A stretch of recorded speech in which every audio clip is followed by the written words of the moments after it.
Bismillahirrahmanirrahim. Assalamualaikum warahmatullahi wabarakatuh. Mahasiswa yang saya hormati, bagaimana kabarnya? Semoga dalam keadaan sehat selalu dan dalam keadaan di bawah namun Allah Subhanahu wa taala. Baik, kita akan sedikit belajar ya, melanjuti pertemuan kita sebelum UTS kemarin dan masih berputar masalah annotations atau annotated bibliography. Nah, rekan-rekan masih ingat tentunya ya tentang annotations atau annotated bibliography? Ya, saya yakin rekan-rekan mahasiswa masih ingat ya. Baik, kita sedikit ulas tentang annotations. Ya.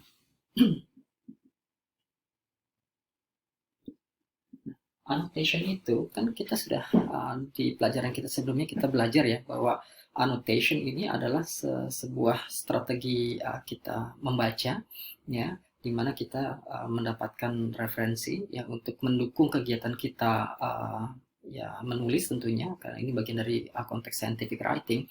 Nah, rekan-rekan ketika kita mendapatkan referensi yang kita ada beberapa referensi jurnal ya, bisa referensi report ya sebuah penelitian. Nah, kita akan lanjut ke annotations ya. Kita membaca, tapi bukan hanya membaca, kita mencoba memahami ya,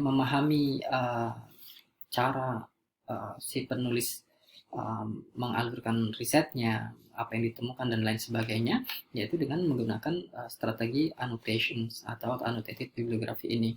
Nah, tujuan dari annotated ya, menganotasi ya sebuah referensi yang pertama adalah ya, di sini saya tulis to inform. Ya. Nah, tujuan pertama adalah to inform. To inform apa? To inform teks atau materi atau referensi atau jurnal yang kita baca.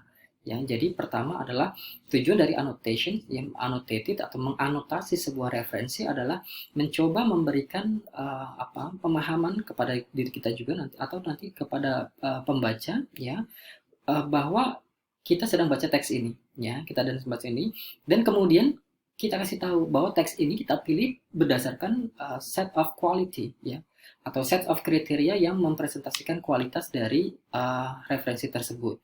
Nah, berarti yang pertama adalah to inform. Terus yang kedua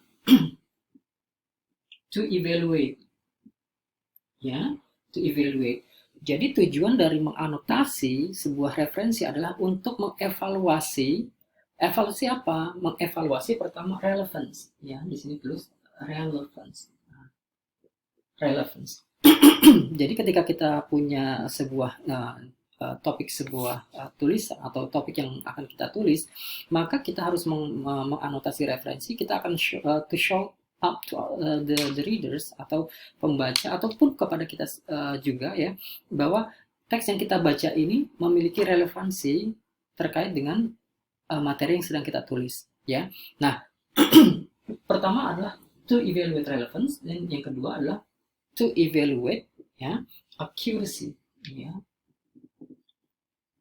accuracy. Jadi mengevaluasi ketepatan referensi yang kita pilih. Nah, seperti itu. Nah, ini adalah tujuan dari menganotasi. Jadi rekan-rekan ketika kita ditanya kenapa sih penting menganotasi, ya pertama kita harus kasih tahu ya, inform bahwa referensi yang saya baca ini seperti ini ya. Misalkan rekan-rekan mengevaluasi atau akan menulis sebuah topik tentang keinginan untuk berbicara atau willingness to communicate, kita kasih unjuk kepada pembaca kita nantinya bahwa kita punya loh dukungan referensi yang pas, yang sesuai, dan kualitas dari referensi itu juga bagus sehingga kita pilih untuk menjadi pendukung argumentasi kita dalam tulisan. Nah, seperti itu. Jadi sekali lagi tujuan menganotasi adalah to inform about ya, tentu ya di sini to inform about the reference ya. Nah, terus yang kedua to inform about the quality. Quality-nya siapa? Nah, ini kualitinya dari reference tadi ya. Nah, saya tulis di sini quality. Nah, jadi referensi yang sudah kita pilih, kita tunjukkan bahwa kita menulis berdasarkan atau dengan dukungan atau dengan supporting arguments atau details yang kita ambil dari quality reference ya. Jadi nggak sembarangan. Nah, itulah rekan-rekan tujuan dari kita menganotasi ya, menganotasi. Nah, rekan-rekan perlu saya informasikan bahwa annotation itu ya, di sini annotation ini memiliki dua tipe ya, bahwa menganotasi memiliki dua tipe. Tipe yang pertama yaitu saya menyebutnya short ya, short versions ya. Terus yang kedua yaitu ini saya menyebutnya longer versions. Nah, pertama ada yang menarik ya, ketika ada beberapa teman kita bertanya apa sih bedanya annotation dengan abstract ya, apa sih bedanya annotation dengan abstract ya. Rekan-rekan sudah membaca beberapa referensi ya, dan juga membaca beberapa jurnal yang sudah kita diskusikan pada materi sebelumnya. Rekan-rekan bisa melihat bahwa saya tulis di sini ya, kalau abstract ya ini lebih cenderung dia deskriptif ya. Nah, abstrak ini kecenderungannya adalah deskriptif. Sedang menganotasi atau annotating reference atau annotate reference ini sifatnya lebih kepada evaluative ya. Kenapa evaluative? Karena di dalamnya kita mengevaluasi ya, mengevaluasi tadi disebutkan mengevaluasi kualitasnya, mengevaluasi relevansinya, dan mengevaluasi accuracy, ketepatannya, seperti itu. Jadi sekali lagi ketika kita membahas bagaimana kita menganotasi, kita harus pahami dulu bahwa nanti ketika menganotasi sebuah reference, dia harus menginform readers ya about reference tadi. Yang kedua, harus mengevaluasi relevansinya dengan topik kita. Berikutnya adalah mengevaluasi accuracy-nya. Tentunya ini kedua hal ini akan merefleksikan kualitas dari referensi yang kita gunakan. Nah, dalam pembelajaran kita sebelumnya kita telah membahas bahwa kalau short ini tadi ya, saya menyebut ini short annotation tadi, dia biasanya tadi sekitar 200 sampai 300 words ya. Nah, karena dia 200 sampai 300 kata, apa sih yang kita bahas pertama? Ya, tentu rekan-rekan sudah paham ya. Pertama kita akan membahas tentang citation dulu. Nah, citation. Ya, judulnya dia referensinya apa? Pengarang, terus judul artikel, terus setelah itu nama jurnal, tentunya rekan-rekan harus mengikuti APA. Nah, setelah menuliskan citasinya, baru kemudian rekan-rekan menuliskan evaluation-nya. Ya, evaluation. Harus teman-teman menulis evaluation-nya. Evaluation-nya itu mencakup tadi ya, pertama dari artikel itu sendiri, bagaimana cara strukturnya, menarasikannya ya. Berarti di sini tentang writing ya. Pertama, jadi ketika mengevaluasi bisa mengevaluasi writing-nya. Terus yang kedua, mengevaluasi risetnya ya, research ya, mengevaluasi writing dan mengevaluasi risetnya. Ini maaf ya tulisannya karena ini kurang pas accuracy dari pennya. Oke, jadi rekan-rekan menuliskan citasinya ya, baru di bawahnya adalah membuat evaluasi, evaluation. Evaluation tadi nulis tentang writing-nya. Writing itu bisa ya, misalkan writing-nya bisa sebentar. Oke. Writing itu bisa strukturnya ya, ada structure dari writing. Apakah dia nulisnya logis ya, apakah loncat-loncat, argumennya banyak didukung atau tidak, seperti itu. Nah, kalau terkait dengan riset ya, apakah risetnya dilakukan dengan benar, dalam konteks apa dia bisa digeneralisasi, apakah ada kelemahan dari risetnya. Nah, ini yang rekan-rekan nanti tulis di short versionsnya atau anotasi yang agak singkat atau agak ringkas, yang agak pendek. Nah, yang kedua adalah yang longer ya, yang longer annotations. Ini saya langsung saya bisa menulis yang longer ya.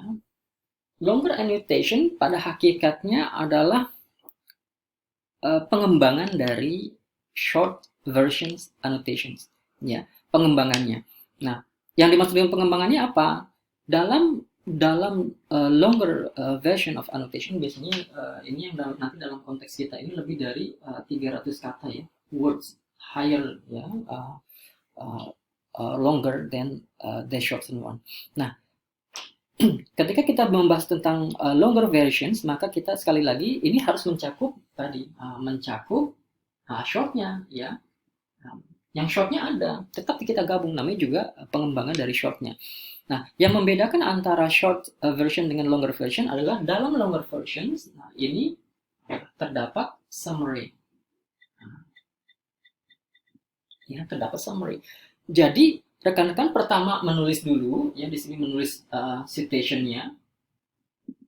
Nah, menulis citation dulu. Nah, setelah menulis citationnya, baru yang kemudian menulis summary. Nah, ya dalam citation menulis ya format citasinya seperti apa, terus yang di bawah summary. Ya, summary dari apa? Seperti yang tadi saya telah jelaskan bahwa summary-nya tentang summary paper itu.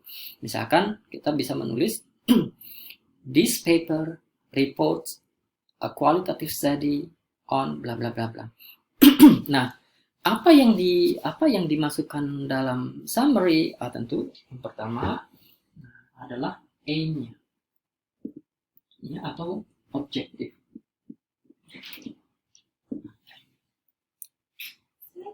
Jadi first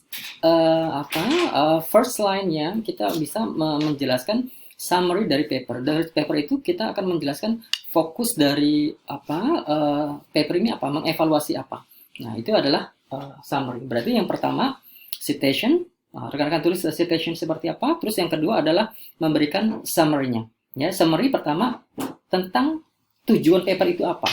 Tujuan paper itu bisa to report, ya, to document, misalkan atau dia bisa dikatakan this paper evaluates atau this paper evaluates a study on bla bla bla bla. Oke. Nah, setelah itu apa? Biasanya kalau dia menjelaskan sebuah riset, ya misalkan this paper reports on qualitative study exploring bla bla bla bla, ya. Nah, dijelaskan tujuannya apa, baru yang kedua adalah menjelaskan methods, ya.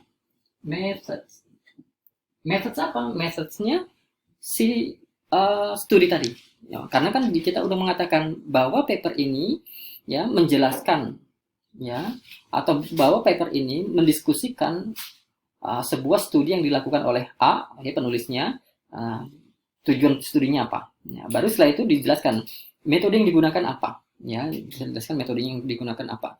Nah, setelah diberikan metodenya, baru rekan-rekan membuat sebenarnya findings-nya apa, ya, findings dari paper tersebut, ya, riset yang dilaporkan dalam paper tersebut, ya, dia findingnya apa, rekan-rekan kasih tahu, ya, findings from the study shows that bla bla bla bla, ya. Ingat, karena sifatnya summary, rekan-rekan nggak perlu menulis terlalu panjang lebar, ya, karena ini sifatnya summary. Nah, terus ada yang bertanya, Pak, berarti mirip kayak abstrak dong? Benar. Nah, summary ini bisa, referensi utamanya bisa dari abstrak, ya, bisa dari abstrak. Tapi tidak boleh rekan-rekan langsung copy paste dari abstrak. Karena apa? Karena nanti rekan-rekan bisa terindikasi plagiarisme. Terus yang kedua, kalau teman-teman copy paste dari abstrak, ini menandakan rekan-rekan tidak membaca paper secara full, ya, sehingga nanti asumsinya rekan-rekan tidak membaca dengan baik, ya. Jadi sekali lagi, longer version dari annotation yang pertama dia jumlah katanya lebih dari 300 kata. Terus yang berikutnya dia terdiri dari citasi. Yang kedua summary. Nah, summary tentu saja rekan-rekan harus menuliskan tujuan dari paper itu apa, atau kalau diekspresikan dalam studinya tujuan dari apa. Terus yang kedua adalah method yang digunakan apa dan findingnya apa, seperti itu. Nah, baru rekan-rekan setelah sini sudah, method sudah, finding sudah, baru di sini ada evaluation, ya. Nah, evaluation-nya ingat seperti evaluation pada short version, maka evaluationnya bisa pada paper, ya, bisa pada papernya. Maksudnya paper ini adalah writingnya, ya, writing, ya, writingnya. Bisa pada writingnya. Baru yang kedua, evaluation terhadap apanya? Terhadap riset, riset, ya. Saya tulis di sini riset. Ya. Nah, berarti longer version ini pada hakikatnya adalah pengembangan dari short versions of annotations, seperti itu, ya. Sekali lagi yang rekan-rekan perlu tulis dalam longer version itu citation, summary. Nah, summary tentu tadi ya telah saya sebutkan, ini bisa diambil dari abstrak, tapi tentu rekan-rekan harus membaca bagian introduction seperti apa, methodnya seperti apa, dan finding seperti apa. Ini harus dibaca. Tapi kemudian rekan-rekan juga bisa mengambil idenya dari abstrak. Nah, sekali lagi rekan-rekan, kalau misalkan mau mengevaluasi, referensi utamanya adalah bagian findings, ya. Bagian findings dari apa? Dari paper. Terus yang kedua bagian dari discussion, ya. Nah, jadi ketika nanti rekan-rekan mengevaluasi paper, ya, melakukan evaluasi paper, lihat bagian findings, lihat bagian discussion. Ya, dua hal itu. Nanti dari findings dan discussion nanti akan terlihat di bagian conclusion, ya. Apa yang rekan-rekan harus cari di bagian tiga aspek ini, tiga section ini, yaitu tentang tadi strength-nya apa, ya, keunggulan dari paper itu apa. Terus yang kedua, weakness-nya, ya, weakness-nya. Maksudnya itu sebenarnya bukan kelemahannya, tapi keterbatasan dari riset yang dilakukan seperti itu. Oke, nah rekan-rekan, ini adalah versi yang agak lebih panjang dari annotation. Nah, rekan-rekan nanti bisa membahas tugas rekan-rekan sebelumnya. Nah, nanti kita akan sedikit lihat, dan kemudian kita akan bangun menjadi longer version dari annotation. Nah, rekan-rekan, seperti terdahulu, ya, ketika nanti rekan-rekan akan memulai dari annotations, ya, step pertamanya apa? Ya, step pertama itu ya pasti rekan-rekan harus membaca, ya, read and comprehend, ya, comprehend. Nah, rekan-rekan membaca dan memahami jurnal yang telah kita pilih nanti. Nah, setelah itu step 2, rekan-rekan diminta apa? Diminta membuat table, ya, annotation table. Nah, rekan-rekan, saya unjukkan bahwa rekan-rekan sudah pernah membuat tabel anotasi, ya. Nah, seperti ini. Nah, ini salah satu yang dibuat oleh Fatia. Nah, rekan-rekan ketika mendapatkan tabel seperti ini, sekali lagi, ya, di sini saya sedikit unjukkan, ya. Nah, jangan lupa di sini ada author, focusnya, theoretical-nya, ya, pedagogical framework-nya, ya, di sini atau literature review-nya, ya. Terus di sini ada konteks participant method dan lain sebagainya. Ini sudah kita pelajari pada bagian sebelumnya, pada materi kita sebelumnya. Baru kemudian rekan-rekan nanti bisa menulis ini, ya. Ini sudah kita pelajari. Nah, rekan-rekan kemudian membuat ini annotation, ya. Ini yang dibuat Fatia. Oke. Nah, rekan-rekan, sekali lagi ketika membahas short annotation, ya, jangan lupa di sini harus ada, ya, di sini harus ada apanya? Ini adalah citasinya. Ya, citasi, lihat ini karena dibentuknya APA, ya, rekan-rekan harus mengikuti format APA, ya, harus capitalnya di mana, terus italicsnya di mana, yang miringnya di mana, gitu kan. Jangan lupa kalau dia punya volume dan issue dan serta halamannya itu wajib disertakan. Nah, hal yang tidak kalah penting adalah DOI seperti ini, ya, Digital Object Identifier, yang merupakan nomor panggil dari artikel itu, ya, yang ada dalam paper. Nah, rekan-rekan, nah, di sini Fatia menulis tentang this publication presents a study about, okay? Nah, ini baru judul, ya, baru objektifnya. Nah, sekali lagi, karena di sini sebenarnya ini adalah sebuah riset, maka ini belum ada, ini masih short versions of annotation. Ini masih short, ya. Karena apa? Karena dia belum mencakup tadi.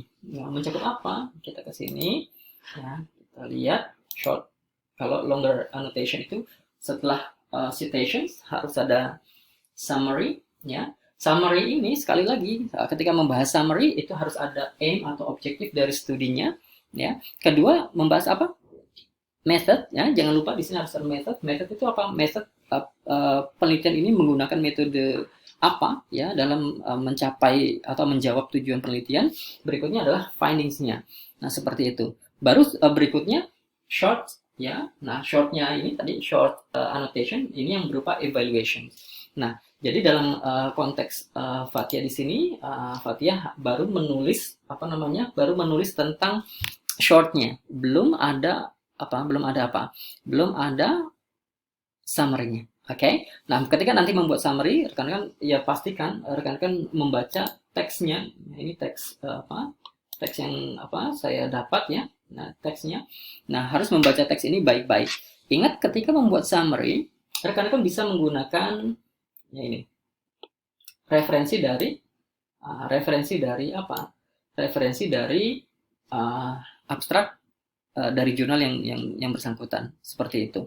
Oke. Rekan-rekan, ini adalah sesi perkenalan kita setelah libur panjang, dan pada sesi ini rekan-rekan akan diminta, ya, dalam pembelajaran kita di scientific writing, teman-teman diminta untuk membuat longer versions of annotation, ya.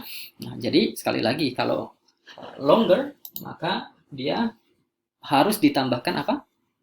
Ya, ditambahkan summary. Nah, summary itu mencakup aims, method, dan findings-nya. Ya, tentu ini walaupun tidak rinci, tapi dia harus bisa menginform readers. Bukan metodenya kuantitatif, selesai, nggak begitu, ya. Tapi lebih kepada memberikan pemahaman yang singkat, padat, tapi dia jelas. Seperti itu. Jadi konteks summary ini harus ada aims, yang menjelaskan aims atau objektif. Yang kedua menjelaskan tentang method dan findings-nya. Nah, baru setelah 3 komponen ini anggaplah 3 komponen ini telah kita tuliskan, baru kemudian kita membuat evaluation. Nah, kalau ada yang bertanya, Pak, ini berarti lebih dari 1 paragraf? Iya, boleh lebih dari 1 paragraf, karena tadi dari longer version of annotation dia bisa lebih dari 300 kata, seperti itu. Oke, rekan-rekan, demikianlah pembahasan kita tentang longer version of annotation. Nanti kita berjumpa dalam online learning kita, dan nanti teman-teman coba menulis, dan kemudian saya bisa mengevaluasi tulisan rekan-rekan. Oke, demikian kita tutup dengan hamdalah, alhamdulillah rabbil alamin. Assalamualaikum warahmatullahi wabarakatuh.